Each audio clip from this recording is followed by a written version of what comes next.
Salut à tous les frérots, j'espère que vous allez bien. Aujourd'hui on se retrouve pour une toute nouvelle vidéo. Et si vous suivez un peu la chaîne et les contenus sortis récemment, on se retrouve pour le 4e épisode de la série des joueurs à suivre pour la CAN qui arrive dans une vingtaine de jours. Après être allé en Côte d'Ivoire, après être allé en Algérie et plus récemment au Maroc, on va se tourner du côté du Mali pour cette vidéo. On va parler du milieu de terrain lensois, Mamadou Sangaré. Avant toute chose, n'hésitez pas à vous abonner, à lâcher un petit like ou à commenter. On est très actif sur la chaîne vu que la CAN arrive et que c'est une compétition que j'adore. On va envoyer beaucoup de vidéos avant et pendant la compétition, donc vraiment n'hésitez pas à vous abonner, il y aura beaucoup de contenu. Je vous remercie d'avance. Recruté par Lens pour une somme avoisinant les 8 millions d'euros en provenance du Rapid Vienne en Autriche, c'est un joueur qui était très connu par les scouts, par les recruteurs, parce que statistiquement, c'est un joueur qui sortait du lot justement là-bas en Autriche et c'était pas étonnant de le voir débarquer dans un grand championnat cet été. Et on a eu beaucoup de chance en tant que Français justement de le voir dans notre championnat, parce que c'est le RC Lens qui a flairé le bon coup et qui a réussi à le récupérer. Il n'a pas eu besoin de temps d'adaptation, il s'est directement implanté dans le 11 titulaire et il a directement été excellent. Maintenant, il dispute les matchs intégralement en étant l'un des meilleurs joueurs de l'équipe. Et en plus, Lens réalise un super début de saison en étant leader de Ligue 1. Donc nul doute que Mamadou Sangaré va attirer l'œil des plus grands clubs français et des plus grands clubs européens. Et malgré cet excellent début de saison, il reste encore un peu sous les radars. C'est pour ça que je trouvais ça important de vous le présenter, surtout que je pense que ça peut devenir l'un des futurs gros joueurs maliens à l'avenir. Donc voilà. Et pour présenter encore un peu plus le joueur, vous commencez à me connaître. Je vais me mettre dans mon petit carré où on va parler statistiques. On va voir un peu plus en détail les caractéristiques de ce joueur. Évoluant en tant que numéro 8, c'est un joueur avec un énorme volume de jeu. Et je voulais me pencher sur ses stats défensives pour commencer. On voit qu'il est dans le top 2% des milieux de terrain dans l'Europe entière, parmi les tacles réussis par 90 minutes et dans le top 1% des récupérations par 90 minutes. C'est un joueur qui a un vrai volume de jeu et qui, après la perte, est toujours le premier pour être au contre-pressing et pour mettre l'impact sur son vis-à-vis afin de récupérer le ballon. Dans le top 26% des interceptions, pareil, un joueur qui a vraiment une vraie appétence pour le jeu à la récupération, pour stopper les transitions adverses et à permettre à son équipe de récupérer le ballon. Et dans le top 24% des actions défensives amenant un tir, donc d'une interception, d'un tacle réussi, d'une récupération qui va mener à la fin de l'action à un tir de son équipe, donc ce qui montre qu'il réalise souvent des gestes décisifs défensivement qui permettent à son équipe de construire des occasions derrière assez importantes. Donc ces statistiques nous montrent que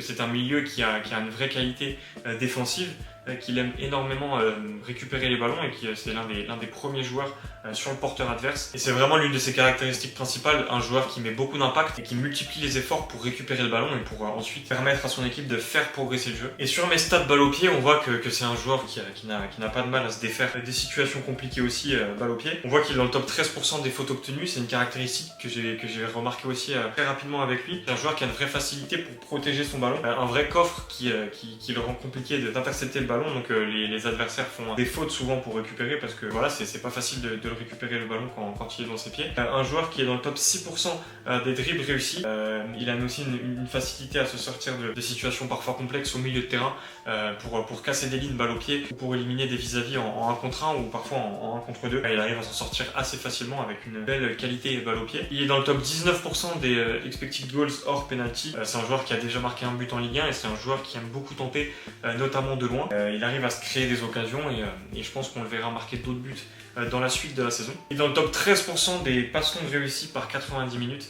Là aussi, c'est un joueur qui est très intéressant pour mettre des ballons en profondeur, des longs ballons, des transversales derrière la défense. C'est un joueur qui voit bien le jeu à ce niveau-là, qui est souvent très très dangereux dans ce domaine. Donc on a vraiment un milieu box-to-box type, tout d'abord à la récupération, un joueur qui est capable de récupérer le ballon, qui met énormément d'impact et qui est excellent surtout sur les tacles et à la récupération. Ensuite, une fois le ballon récupéré, c'est un joueur capable de transmettre son ballon à ses coéquipiers devant par des longs ballons. C'est un joueur qui, même au milieu de terrain et dans des situations parfois complexes, peut se sortir de situations avec un petit dribble bien senti. Un joueur intelligent qui peut s'en sortir avec une faute dans un bon endroit du terrain pour gratter la petite faute et s'en sortir sans perdre le ballon. Et c'est un joueur qui est capable de marquer, un joueur qui tente beaucoup et qui va être amené à marquer d'autres buts. Donc on a vraiment cette palette de milieu box-to-box excellent. Et si on met bien les choses dans l'ordre, c'est sa première saison dans un grand club, entre guillemets, sa première saison dans le top 5 européen. Et à peine arrivé, il est déjà excellent comme ça, donc la marge de progression est assez impressionnante. Il peut aller très très haut. Je vous ai préparé mes petits points clés du joueur pour qu'on en apprenne encore un petit peu plus sur lui. Un joueur avec énormément d'efforts avec et sans ballon, comme je l'ai dit précédemment. Un joueur qui court partout sur le terrain. Lorsqu'on regarde un match du RC Lens, c'est l'un des premiers joueurs qui ressort parce qu'il touche beaucoup de ballons et parce qu'il est vraiment le premier à la récupération pour lancer des offensives lensoises. Il réussit la plupart de ses passes en profondeur, il lance bien ses coéquipiers, il est souvent à l'avant-dernière passe pour créer un décalage, pour casser des lignes balle au pied. C'est un joueur qui a de vraies facilités dans le 1 contre 1, malgré son physique qui montrerait peut-être que c'est pas un vrai dribbleur. C'est un joueur très à l'aise dans ce domaine-là, il arrive à se sortir de situations compliquées. C'est un joueur qui a un gros impact à la récupération. Sur son vis-à-vis, certes, il est bon à la récupération, il fait d'excellents tacles lissés, mais il n'y a pas que ça. C'est un joueur qui ne lâche pas, qui harcèle son vis-à-vis, et c'est ce qui lui permet justement d'être excellent dans les catégories que j'ai citées précédemment.